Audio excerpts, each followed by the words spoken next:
Les invitamos a escuchar el Catecismo de la Iglesia Católica, dirigido por Monseñor José Ignacio Munilla.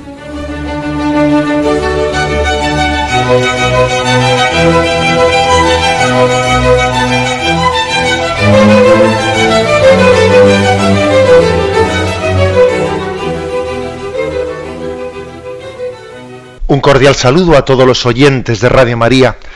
Un día más, con la gracia del Señor, proseguimos el comentario del Catecismo de nuestra Madre, la Iglesia. Habíamos quedado en el punto 369. Recuerdo que en la explicación que hace el Catecismo en el apartado del credo, en la sección del credo, sobre la creación del hombre, la subdivide en 4 partes. La primera, creados a imagen de Dios. El hombre, imagen de Dios. La segunda, el hombre, cuerpo y alma. La tercera, que es la que hoy comenzamos, creado hombre y mujer. Y la cuarta será el hombre, Dios, el hombre establecido en la amistad con Dios. Por lo tanto, en la explicación sobre la creación del hombre, comenzamos hoy la explicación sobre qué significa haber sido creado hombre y mujer. Quisiéramos en 2 días abordar este aspecto, por el hecho de que se nos permite, en primer lugar, hablar de la igualdad y diferencias entre el hombre y la mujer queridas por Dios, y en segundo lugar, que lo haríamos mañana, el uno para el otro, una unidad de 2, hombre y mujer. Bien, como decía, es a partir del punto 369. Igualdad y diferencia queridas por Dios. El hombre y la mujer son creados, es decir, son queridos por Dios. Me detengo ahí, y esta afirmación tan sencilla y tan profunda, que el hombre y la mujer han sido creados, es decir, queridos por Dios, tuvimos ocasión de comentarla cuando hablábamos de qué significa ser imagen de Dios. Ser creados es ser queridos. Teológicamente casi es un sinónimo el haber sido creados y el haber sido queridos. Es decir, Dios nos ha pensado, ha decidido darnos la vida en un acto voluntario, consciente, plenamente libre, y eso para nosotros es la fuente de nuestra dignidad y de nuestra autoestima, decíamos también en uno de los programas anteriores, y de nuestra autoestima. Es decir, que no somos una especie de paso casual, de un devenir ciego, no. Hemos sido queridos expresamente. Creado es lo mismo que querido. Y el hombre, el ser humano, el hombre y la mujer, necesita, para su madurez, tener este concepto bien integrado en su vida, tener integrado en su vida el hecho de que hemos sido queridos, hemos sido amados, que hemos nacido del amor, y que en la vocación en la que hemos sido creados consiste precisamente en repetir lo que hemos recibido. Si hemos recibido una existencia por amor, estamos llamados a dar esa existencia por amor. La paternidad y la maternidad es como repetir lo que hemos recibido de Dios. Y la paternidad y la maternidad tiene también diversas formas, porque, por ejemplo, los que somos célibes y no nos casamos, las personas que son estériles y no pueden tener hijos, no por ello dejan de poder expresar esa paternidad y esa maternidad, pues de otras formas, de formas espirituales. Es decir, que tomar conciencia de que somos creados es lo mismo que decir somos queridos, y eso es lo que nos configura. Si a mí me configura el haber sido querido, resulta que mi existencia consiste en repetirlo, eso que yo he recibido como fundante en mi existencia. ¿Cuántas veces hemos oído por ahí historias increíbles? Hace poco escuché yo la historia de una persona que daba un testimonio de que ella era hija de un aborto fallido. O sea, es decir, habían intentado abortarla a esta persona, pero por lo que fuera, pues el aborto fue fallido, falló el aborto, y la niña resulta que en vez de salir fuera del útero materno, pero ya muerta, ya asesinada, pues resulta que por un fallo del médico abortista nació viva, y entonces ya no se atrevieron a matarla estando fuera. O sea, fue un aborto fallido. Y bueno, esta persona daba un testimonio de lo que, cuando ella se enteró de tal cosa, porque claro, enterarse de esa noticia, lo que la crisis interior que pudo suponer para ella, ¿no? Y cómo le pudo llegar a sanar el haber conocido que aunque ella no hubiese sido fruto de un matrimonio, de un amor de un padre y una madre, ¿no? Sin embargo, sí había sido querida explícitamente por Dios. Dios sí la había creado. Y comentábamos en el programa anterior que en cada concepción de un ser humano, aun cuando sea una concepción moralmente indigna, porque pueda tener lugar en una violación, o vete tú a saber de qué manera, ¿no? Aunque el entorno humano sea indigno, pero sin embargo en cada concepción Dios se ha comprometido con esa persona, queriéndola y supliendo con su acto de amor, con la creación del alma. Dios crea e infunde el alma allá donde un ser humano ha sido biológicamente concebido. El querer de Dios está llamado a ser la imagen del querer del hombre, pero cuando el amor del hombre falla, el querer de Dios, el amor de Dios, está llamado incluso a suplir el querer del hombre. Por lo tanto, ser creados es ser queridos. Esto es importante, tenemos que grabarlo a fuego en nuestro corazón.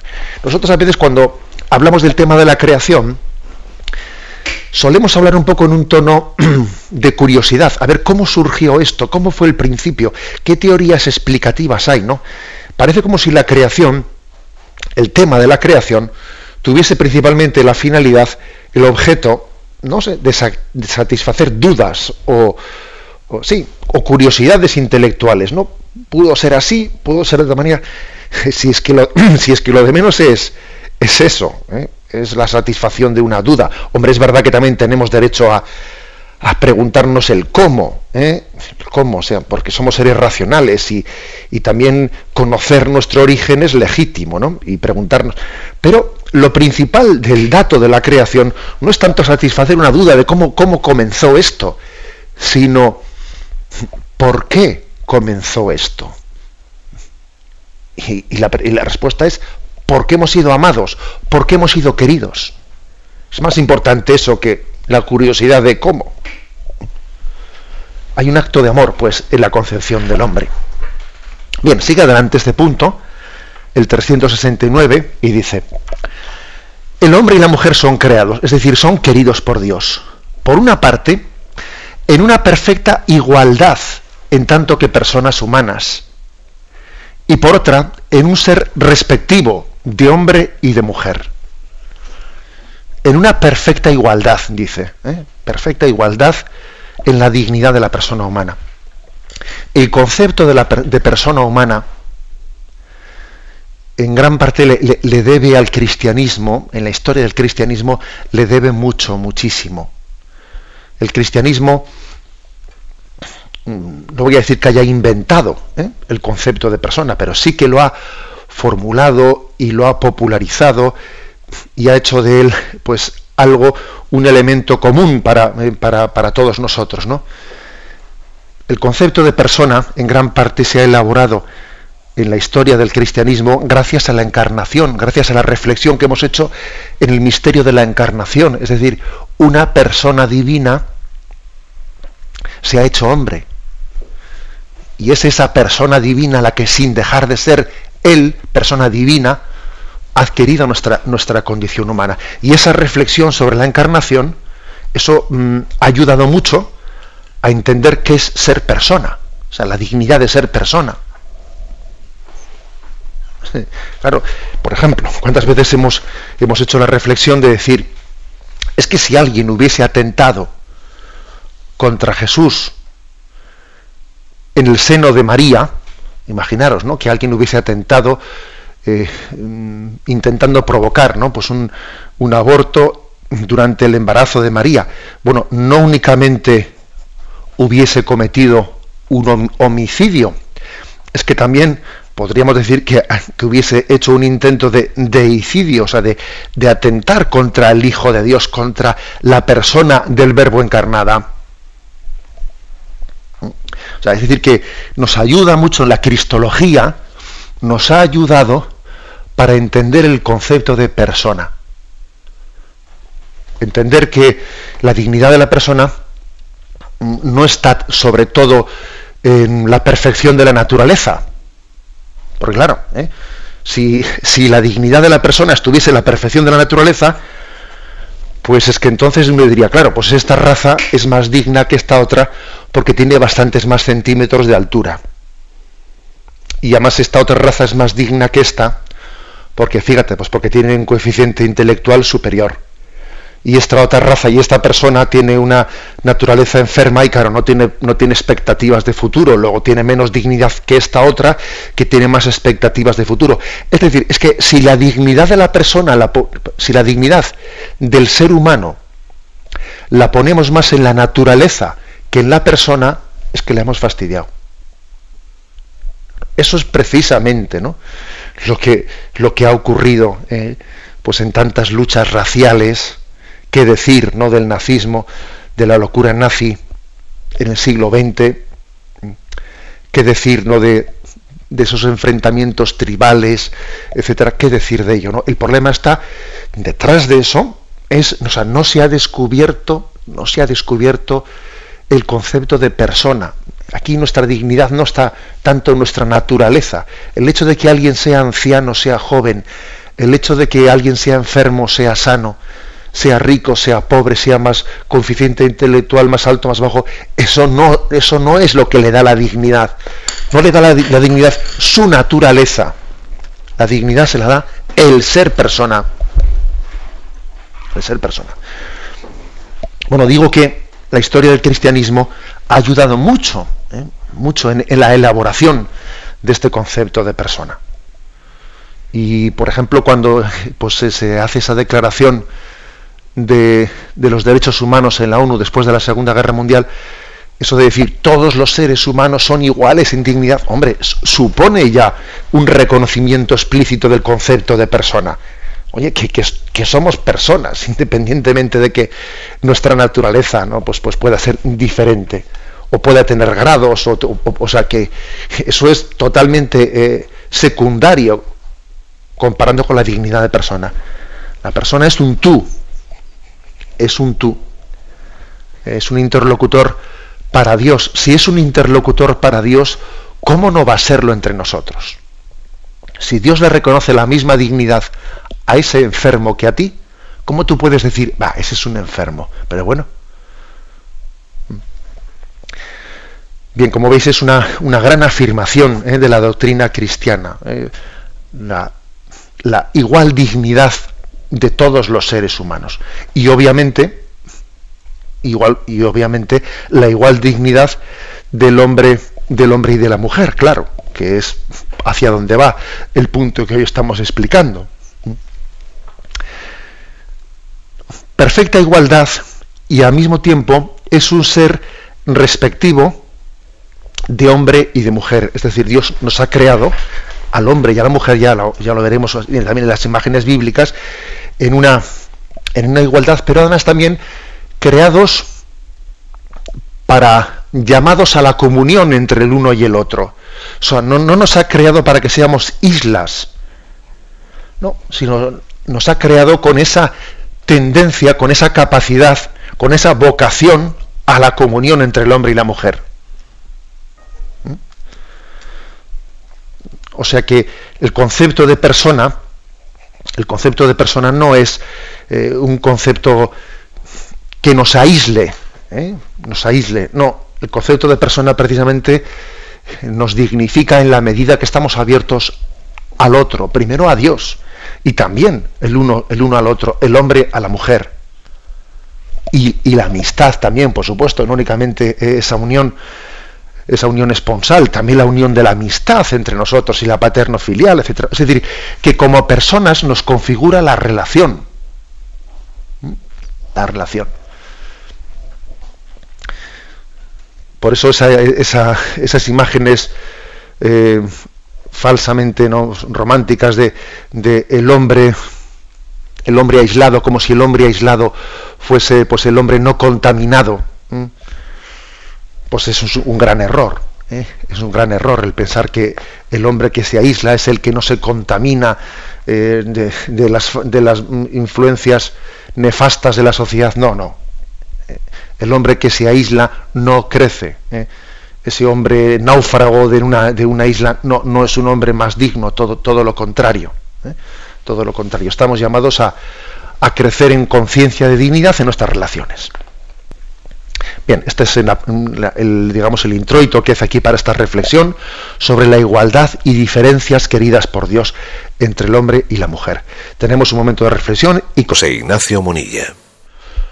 Continuamos en esta explicación del punto 369. Dice: ser hombre, ser mujer, es una realidad buena y querida por Dios. El hombre y la mujer tienen una dignidad que nunca se pierde, que vienen inmediatamente de Dios su creador. Es curioso que diga eso, que la dignidad de ser hombre y mujer nunca se pierde. Es decir, en el cielo también seremos hombres y mujeres. Es decir, no es una condición que, pues que una vez que estemos en el cielo se pierde. Pues obviamente hay muchas cuestiones que en el cielo, por ejemplo, en el cielo, ¿qué seremos? ¿Viejos o jóvenes? Es que eso es, recuerdo una pregunta de un oyente, ¿no? Si uno muere con más edad o menos edad, luego en el cielo, en la resurrección, ¿su cuerpo qué será? ¿Viejo o será joven? Obviamente esa pregunta es un problema de imaginación, pero en el cielo la edad de nuestra naturaleza humana en la resurrección no tiene incidencia ninguna. Sin embargo, por ejemplo, ser hombre y ser mujer, eso sí configura nuestra personalidad. Y entonces, eso por supuesto que en la resurrección seremos, pues igual que hemos sido en esta vida, igual que somos en esta vida, seremos hombres y seremos mujeres. Esto es un detalle tonto, ¿verdad? Pero bueno, es un detalle también para valorar que la masculinidad, la feminidad no es algo sobreañadido a nuestra personalidad. Soy yo, mi personalidad está modulada por la masculinidad, por la feminidad. Hay otras facetas de nuestra vida que no son así, o sea, que no configuran nuestra personalidad. Pues por ejemplo, ¿no? Pues uno dice, yo tengo más altura, no, o tengo pelo o no tengo pelo. Bien, el pelo se tiene, el pelo no se es, pero ser hombre o ser, en realidad está mal dicho cuando digo yo tengo sexo masculino, yo tengo sexo femenino. No, yo soy hombre o yo soy mujer, que es distinto. El sexo no es algo que se tiene, es algo que se es. Bien, y en ese sentido es como cuando aquí dice que es que nunca se pierde esa dignidad de ser hombre y ser mujer, tampoco en el cielo se pierde, por supuesto. Allí plenamente se dignifica. Se nos recuerda el texto de Génesis 2, versículo 7. Entonces Yahvé formó al hombre con polvo del suelo e insufló en sus narices aliento de vida, y resultó el hombre un ser viviente. Y el versículo 22 dice: de la costilla que Yahvé Dios había tomado del hombre, formó una mujer y la llevó ante el varón.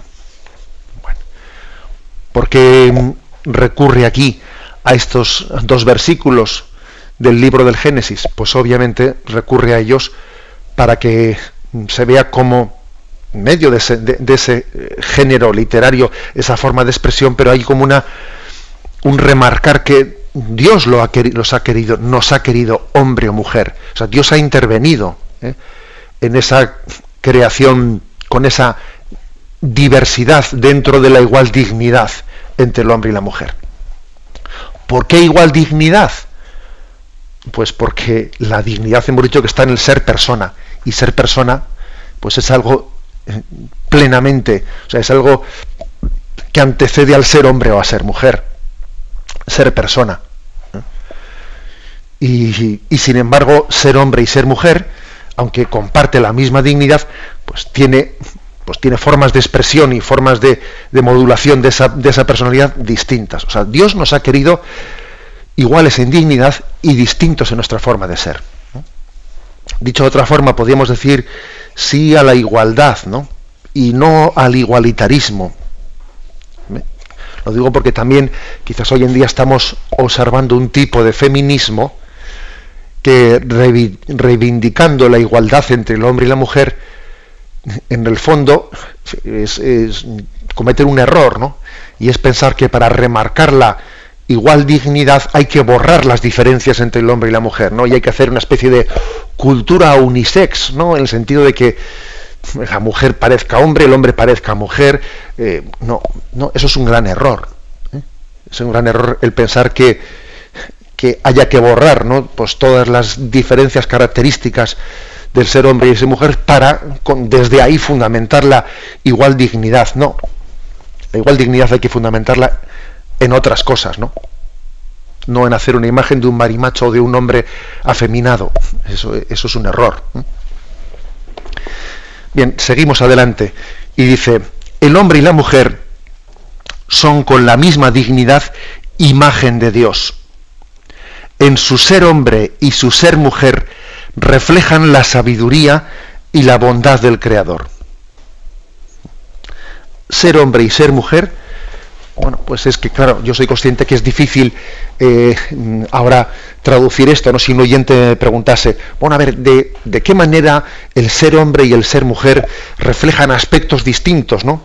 Distintos de la sabiduría de Dios? Es difícil concretarlo, es difícil, pero como vamos a ver en el punto siguiente, es obvio que Dios ni es hombre ni es mujer, O sea, Dios no tiene sexo, es espíritu puro, lo dice el punto siguiente que vamos a leer ahora, Entonces, sin embargo, esa infinitud de Dios es reflejada, esa eterna, esa inmensa sabiduría y bondad de Dios, esa belleza inmensa, en parte, ¿no?, es reflejada en la feminidad, en parte es reflejada en la masculinidad.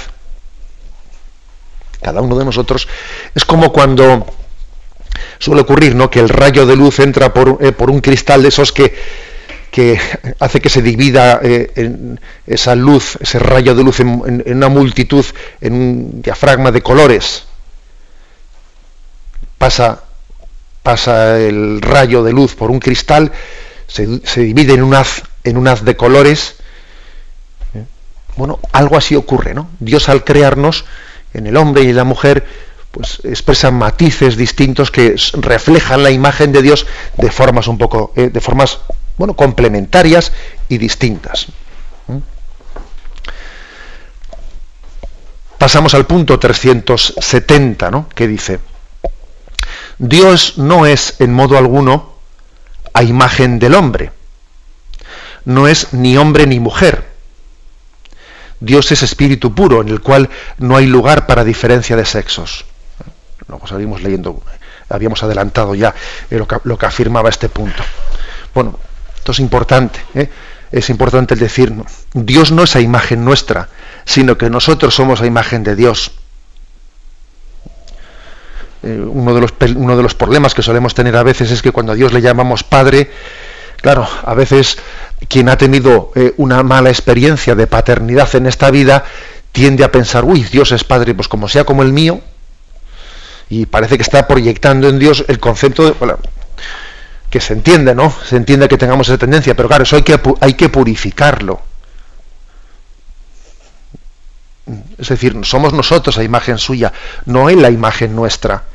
Y toda experiencia humana, mala o imperfecta, que nos dificulte por proyección en Dios, que nos dificulte comprender su bondad y su misericordia y su ternura, hay que purificarla.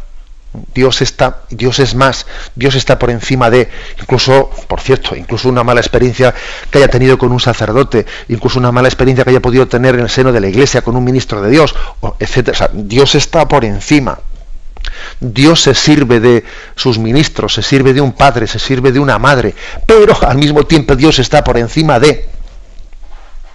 Tiene instrumentos suyos, pero los instrumentos, no, por supuesto que no le agotan a Dios, no son capaces de contenerle, que va en absoluto. Esto es importante, muy importante en nuestra vida. Bueno, Dios es espíritu puro, y en ese sentido, ser hombre, ser mujer, está configurando nuestra personalidad, pero no la de Dios, no la de Dios. Fijaros una cosa, un detalle que puede parecer así un poco rizar el rizo, ¿no? Pero es así. En el momento actual en que un ser querido nuestro, pues difunto, todavía está esperando la resurrección, imaginaros pues una hermana nuestra que falleció, un padre, una madre que falleció, ¿no? Y está separada de su cuerpo, o sea, su alma en Dios está a la espera de la resurrección final, ¿no? Y estando separada de su cuerpo, alguno podría pensar equivocadamente, bueno, pues entonces en este momento ese alma separada del cuerpo ni es hombre ni es mujer, porque el cadáver pues es el que tiene las cualidades físicas de naturaleza del sexo, ser hombre y ser mujer, ¿no? Con lo cual ese alma separada del cuerpo en este momento no tiene sexo, ni es hombre ni es mujer. Pues no es verdad. Esa persona, aunque todavía esté esperando la resurrección de su cuerpo, es Teresa, es Miguel, es Antonio, es Mari Carmen, y tiene una personalidad masculina, femenina. Con esto quiero decir, es un ejemplo concreto, ¿no? Para dar a entender cómo la masculinidad, la feminidad afecta a nuestra personalidad, no es únicamente una cuestión, digamos, física, no, también que afecta a nuestra personalidad. Incluso ese alma, temporalmente, ¿no?, separada del cuerpo, en la escatología intermedia, ese alma es hombre, es mujer. Bien, tenemos un momento de reflexión dentro de este apartado, igualdad y diferencia queridas por Dios entre ser hombre y ser mujer. Igualdad, igual dignidad en cuanto a persona humana, y un reflejo diferente, enriquecedor de la sabiduría y de la bondad divina. Dice aquí, las perfecciones del hombre y de la mujer reflejan algo de la infinita perfección de Dios. Las de una madre, las de un padre, las de un esposo. Y aquí vienen algunos textos bíblicos en los que parece que nos asomamos un poco a esto. Es decir, Dios no es ni hombre ni mujer, Dios no tiene sexo, pero es verdad que yo ponía ese ejemplo de esa rayo de luz que se divide en un haz de un espectro de colores, no como en un arco iris, y entonces está como reflejando aspectos distintos de esa única luz. Algo así ocurre en el ser hombre y en el ser mujer, que reflejan aspectos de la infinitud de Dios. Por ejemplo, Isaías capítulo 49, versículo del 14 al 15. Pero dice Sión, Yahvé me ha abandonado, el Señor me ha olvidado. ¿Acaso olvida una mujer a su niño de pecho, sin compadecerse del hijo de sus entrañas? Pues aunque esas llegasen a olvidar, yo no te olvido. Hay en la maternidad, por lo tanto, hay un reflejo de lo que es un pequeño reflejo de lo que es la ternura de Dios para con nosotros, que no nos abandona nunca. Lo que hemos visto hacer a una madre con un hijo, que ya hemos visto cosas, me refiero de heroicidad, de entrega, etcétera. Eso es un reflejo de lo que Dios es capaz de hacer por nosotros. Esas madres que pasan la noche en vela por un hijo, etcétera, porque no duerme bien, también son imagen de ese Dios que está en vela junto a nosotros, preocupado, porque no vivimos bien, porque no vivimos en gracia, etcétera. Otro texto, Isaías 66, versículo 13. Como uno a quien su madre le consuela, así os consolaré yo, por Jerusalén seréis consolados. En la consolación de la madre hacia los hijos, que les llena de consuelo su presencia, su cariño, el calor de madre, ese calor de madre es también un reflejo del calor de Dios, que Dios está junto a nosotros, y vivir en presencia de Dios es lo que más calor nos puede dar. Estoy en presencia de Dios y bueno, ¿y qué más quiero? Por ejemplo, esas experiencias de un niño que está en su cama y entonces le dice a su madre, deja la puerta abierta para que entre luz y yo sé que estás en la cocina, es decir, sé que estoy cerca de la madre y estando cerca de ella. Bueno, eso es un pequeño reflejo de lo que es vivir en presencia de Dios. Si estoy en presencia de Dios, mira, me importa poco las cosas, circunstancias de la vida, porque vivo en presencia de Dios, ¿no? Algo así le pasa a un hijo con su madre. Bueno, si está aquí mamá, vamos a ver lo demás, pues es que es secundario. Repito que estamos buscando algunos textos bíblicos en los que la masculinidad, la feminidad, la paternidad, la maternidad, la esponsalidad nos dan reflejos de la sabiduría, de la infinitud de Dios. Salmo 131, versículos del 2 al 3, otro texto que nos ofrece este punto del catecismo. Dice, no, mantengo mi alma en paz y silencio, como niño destetado en el regazo de su madre. Como niño destetado está mi alma en mí. Espera a Israel en Yahvé desde ahora y por siempre. Espera a Israel en el Señor ahora y por siempre. Como ese niño está en el regazo de su madre, como ese niño de pecho está en su regazo, así yo espero en Yahvé.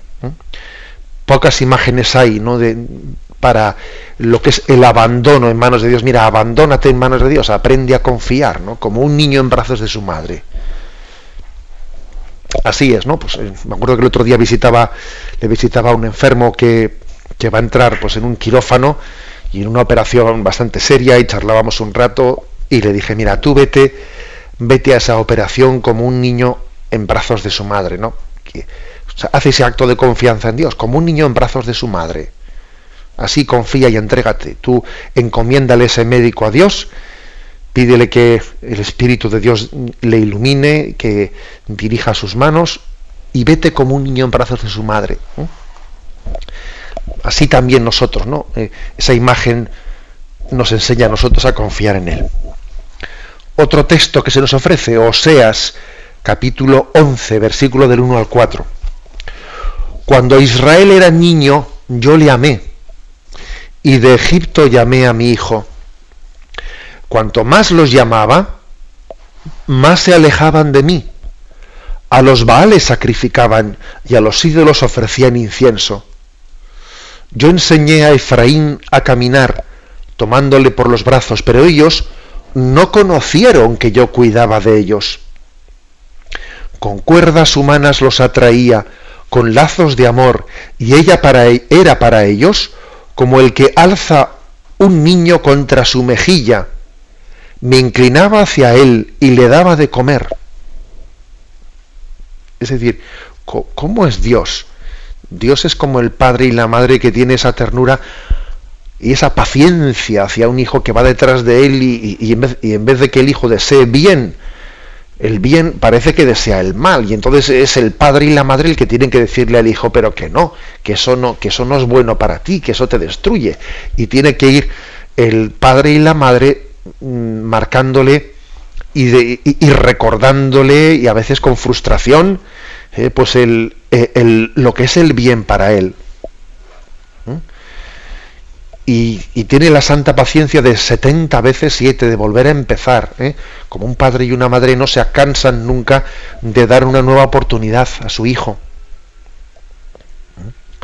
Bueno, esa combinación, ¿no?, de fortaleza hacia el hijo y de ternura y paciencia hacia el hijo, esa combinación que se integra pues en la paternidad, en la maternidad, es un reflejo de la bondad de Dios. Otro texto, Jeremías, capítulo 3, versículos del 4 al 19. Dice: ¿Es que entonces mismo no me llamabas, Padre mío, el amigo de mi juventud eres tú? ¿Tendrás rencor para siempre? ¿Lo guardarás hasta el fin? Ahí tienes cómo has hablado, las maldades que hiciste las has colmado. Yahvé me dijo en tiempos del rey Josías: ¿has visto lo que hizo Israel, la apóstata? Andaba ella sobre cualquier monte elevado y bajo cualquier árbol frondoso, fornicando por allí. En vista de lo que había hecho dije: no vuelvas a mí. Y no volvió. Vio esto su hermana Judá, la pérfida, vio que a causa de las fornicaciones de Israel, la apóstata, yo la había despedido dándole su carta de divorcio, pero no hizo caso su hermana Judá la pérfida, sino que fue y fornicó también ella. Tanto que por su liviandad en fornicar manchó la tierra y fornicó con la tierra y el leño. A pesar de todo, su hermana Judá la pérfida no se volvió a mí de todo corazón, sino engañosamente. Oráculo de Yahvé. Y me dijo Yahvé: más justa se ha manifestado Israel la apóstata que Judá la pérfida. Anda y pregona estas palabras al norte y di: vuelve Israel la apóstata. Oráculo de Yahvé, no estará airado mi semblante contra vosotros, porque piadoso soy, oráculo de Yahvé. No guardo rencor para siempre. Tan solo reconoce tu culpa, pues contra Yahvé tu Dios te rebelaste, frecuentaste a extranjeros bajo todo árbol frondoso, y mi voz no oísteis. Volved, hijos apóstatas, porque yo soy vuestro Dios. Os iré recogiendo uno a uno de cada ciudad, y por parejas de cada familia, y os traeré a Sión. Os pondré pastores según mi corazón, que os den pasto de conocimiento y prudencia. Bueno, este texto también hace referencia a la imagen, por una parte, esponsal, a la fornicación, que es infiel al amor esponsal, y a Yahvé le duele que Israel, que tiene que ser su esposa, sea infiel y se vaya con cualquiera, y al mismo tiempo también mezcla la imagen esponsal con la imagen paterno-filial. Un padre que quiere que sus hijos, que sus hijas sean fieles y se eduquen en la castidad, etcétera. Utiliza esa imagen paterno-filial y también la imagen esponsal. Bueno, otro reflejo también en el que la masculinidad, la feminidad son utilizados en la Sagrada Escritura para expresarnos cómo es Dios. Dios tiene un compromiso de fidelidad hacia nosotros como tiene un esposo con una esposa. Un compromiso de fidelidad que Él no rompe incluso aunque nosotros hayamos roto. Aunque nosotros seamos infieles, Dios permanecerá fiel, porque no puede negarse a sí mismo, no puede contradecirse.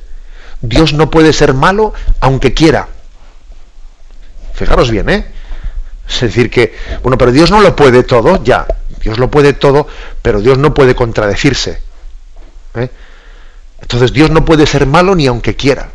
Dios es infinitamente bueno y Él será siempre fiel aunque nosotros seamos infieles. Y para hablar de eso, pues recurre a la imagen de la esposa infiel, del esposo infiel, recurre a la imagen del padre o la madre que es despechado por sus hijos, pero a pesar de eso sigue detrás de ellos. Y esto, el catecismo nos lo dice aquí para decir, bueno, pues mira, pues el ser hombre, el ser mujer, el tener esa llamada a la esponsalidad, a la paternidad, a la maternidad, todo ello es un don de Dios. O sea, somos iguales en dignidad el hombre y la mujer, pero la masculinidad y la feminidad son reflejos de formas de realizar la imagen y la semejanza de Dios. Y de su infinita riqueza hemos recibido. Yo creo que es muy importante que cada uno de nosotros esté reconciliado con su propio sexo, con ser hombre y con ser mujer. A veces se escucha por ahí, ¿no? Dice, yo le tengo envidia a los hombres porque no sé qué, le tengo envidia a las mujeres porque... Bueno, yo creo que es importante que cada uno de nosotros no solo acepte, ¿no?, la sexualidad con la que Dios le creó, sino que además viva identificado con ella y gozoso con ella y entienda que ha recibido, ¿no?, parte de esos dones del Creador en esa masculinidad y en esa feminidad. Bueno, continuaremos si Dios quiere mañana. Ahora damos paso a la intervención de los oyentes. Podéis llamar para formular vuestras preguntas al teléfono 917 107 700 917. El programa Catecismo de la Iglesia Católica con Monseñor José Ignacio Munilla. Sí, buenos días, ¿con quién hablamos? Buenos días, Monseñor, Mercedes de Alicante. Adelante, Mercedes. Mire, yo quisiera preguntarle, ponerle también un poquito a ver qué le parece a usted, tan inteligente que es, yo lo oigo mucho y me encanta. Bueno, que yo le quiero preguntar, el modernismo de la Iglesia después del Concilio Vaticano II está haciendo daño a la Iglesia, porque yo lo pienso muchas veces, porque hay muchas cosas que yo no las comprendo, que yo cuando era niña el respeto que había en la Iglesia no lo hay ahora, y la comunión de la mano está destrozando mucho a la comunión, porque Dios se ha quedado una cosa tan humilde y tan humilde, tan sumamente humilde, que parece que no se le valora lo suficiente. Si Santo Tomás no lo tocó hasta que Dios no lo invitó a tocarlo, es una cosa tan sumamente grande, que no podríamos, bueno, yo lo comprendo así, yo no sé si tendré razón o no, Monseñor. Entonces, mire que le diga, el Papa ha dicho que se pongan los comulgatorios y que se dé la comunión en la mano. Él lo hace. ¿Por qué no toman ejemplo todos los obispos del Santo Padre, que es un cielo? Bueno, para mí es eso, ¿no? Hay muchas más cosas, pero yo principalmente es esto, que es Dios, que si usted viera como yo desde la barrera veo lo que hacen, cómo se la llevan a la boca y todo eso, me pongo asustada. Buenos días, contésteme por favor a lo que usted vea. De acuerdo, mire, vamos a ver. Yo creo que es obvio que hemos, dentro de nuestro tiempo de secularización de las últimas décadas, es obvio que hemos perdido una conciencia de lo sagrado y hemos hecho, bajo pretexto de acercar a Dios y de hacer una imagen de un Dios más cercano, hemos muchas veces faltado a la conciencia de la trascendencia de Dios, etc. Es decir, eso es totalmente cierto. Y a veces también se nota en la manera de celebrar la liturgia, que pues parece que la hacemos vulgar, o por ejemplo que el hecho de que perdamos gestos como el de arrodillarse, el de adorar, etcétera, etcétera. O sea, es obvio, la Iglesia está llamando la atención sobre ese riesgo de perder el sentido de la trascendencia. Por ejemplo, cuando aquí vinieron los jóvenes a la Jornada Mundial de la Juventud, pues recuerdo que ha sido un comentario muy extendido entre nosotros: oye, estos jóvenes que vienen del extranjero, ¿cómo rezan? O sea, ¿cómo juntan las manos? ¿Cómo se ponen de rodillas? ¿Cómo tal? O sea, llamaban la atención en nuestras iglesias pues el recogimiento de esos jóvenes que venían de fuera, porque nosotros hemos perdido formas, hemos perdido tal, parece que nadie se arrodilla ante un sagrario, etcétera, etcétera, ¿no? O sea, en ese sentido tiene razón. Ahora bien, permítame sin embargo, que le quite la razón en hacer del tema de la comunión en la mano, en hacer una bandera, como si todo lo anterior que he dicho se concentrase en el tema de comulgar en la mano. Mire, yo creo que hay que hacer un acto de confianza en la Iglesia Madre. Es decir, la comunión en la mano, hubo épocas históricas en los primeros siglos que parece que tenemos conciencia de que así se recibía. En San Agustín, por ejemplo, en el siglo V, el siglo VI, habla de, bueno, pues pon que tus manos sean el trono de Dios. y se les enseñaba en aquellos primeros siglos de la Iglesia a poner la mano como el trono de Dios, etcétera. Luego, pues eso pudo cambiar a la comunión en la mano. Luego, después, se dio esa especie de doble posibilidad. Bueno, la Iglesia ya irá diciendo lo que tenga que decir al respecto, sin que ese tema sea una especie de tema bandera. Yo creo que, claro que existen pues peligros de que uno comulgue en la mano de mala manera, sin la necesaria dignidad.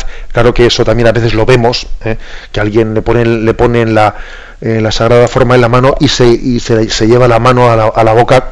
O sea que, claro, como si fuese un caramelo. Ya sé que existen, ¿no?, formas incorrectas de comulgar en la mano, pero la Iglesia Madre ya estudia, ¿no?, a nivel de normas litúrgicas lo que tiene que estudiar, y por supuesto que el Santo Padre también, si en algún momento él tiene que dar una norma para toda la Iglesia, ya la dará. O sea, es decir, que no existe ninguna desobediencia al Santo Padre en la normativa actual. Que el Papa ya nos irá indicando. O sea, no creo, a veces he visto yo hacer una auténtica pues cruzada con el tema de la comunión en la mano y decir, oiga, ustedes recen por la Iglesia, por los que son responsables de las normas litúrgicas. Ahora mismo pues tenemos a don Antonio Cañizares, pues un cardenal español dirigiendo la congregación del culto pues en Roma. Pues nada, pues rezamos por él y no seamos nosotros, entre comillas, más papistas que el Papa, que tengamos que decirle al Papa las normas que tiene que poner. Yo creo que eso también hay que hacer un voto de confianza en la Madre Iglesia. Damos paso a un siguiente oyente. Buenos días. Buenos días. Sí, soy María Teresa de Valladolid. Yo le voy a hablar sobre la ascensión de Nuestra Señora a los cielos. O sea, está coronada la Virgen en el cielo. Sí, vamos a ver, le respondo a esa pregunta. En esa afirmación que hacemos, ¿no?, en el quinto misterio de gloria, la coronación de María como Reina y Señora de cielos y tierra. Bueno, entendamos que esa coronación está implícita en la asunción de María. María es asunta a los cielos, ¿no?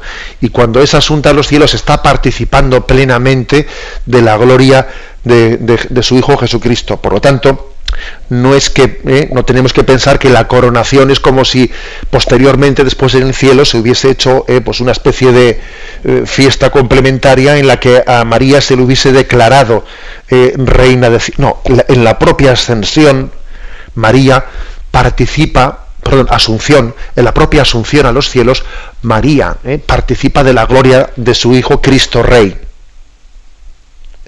Cristo Rey. Y en ese sentido a ella pues le hace reina de cielos y tierra. Esa es la manera de que entendemos, está ligada, ¿no?, ese quinto misterio del Rosario, de la coronación de María como reina de cielos y tierra, está ligado a la asunción a los cielos. Y tiene también en ese pasaje del Apocalipsis, esa mujer vestida de sol con una corona de estrellas, etcétera, tiene ese pasaje bíblico pues como fundamento especialmente, ¿no? Damos paso a un siguiente oyente. Buenos días. Buenos días. Adelante, le escuchamos. Sí, me llamo Isabel y quería preguntar una cosa que llevo pensando hace tiempo. Y es que, vamos a ver,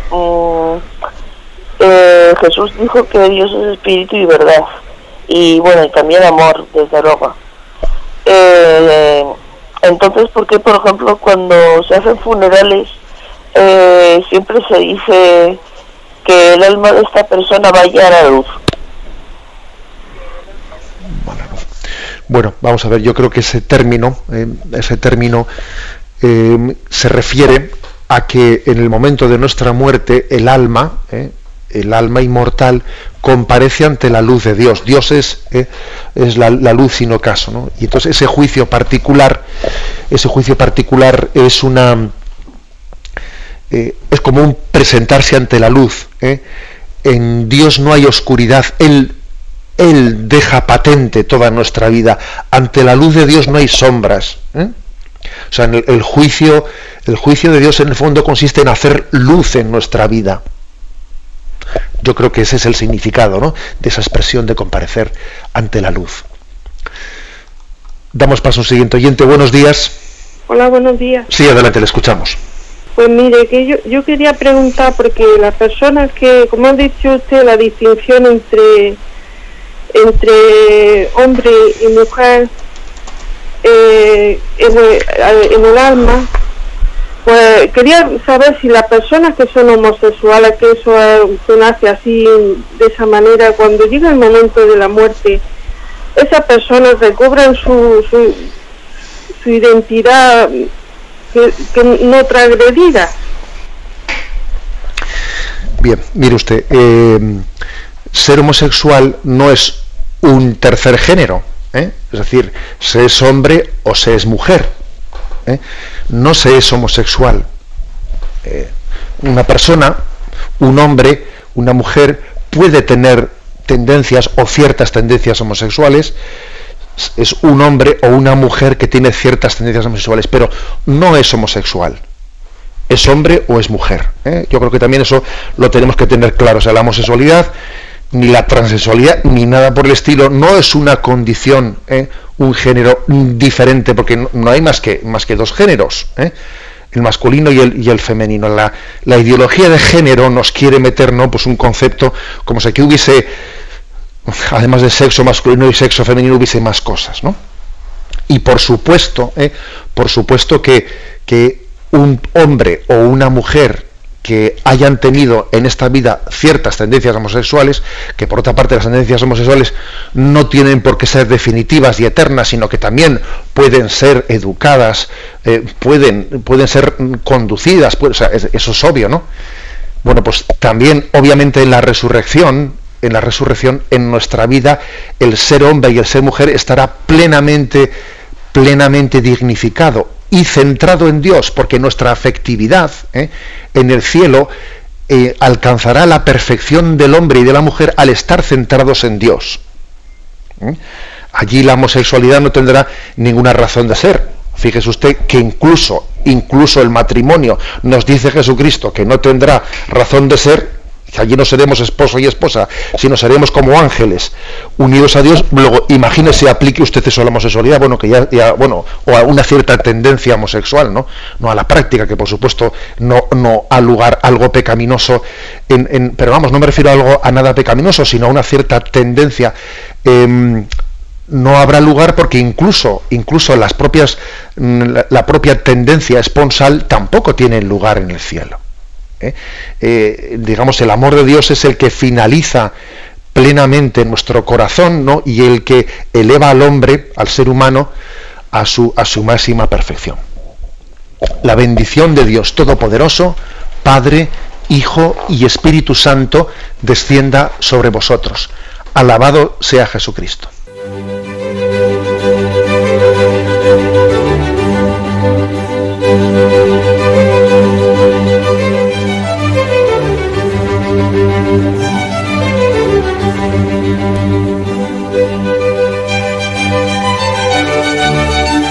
Han escuchado en Radio María el Catecismo de la Iglesia Católica, un programa dirigido por Monseñor José Ignacio Munilla.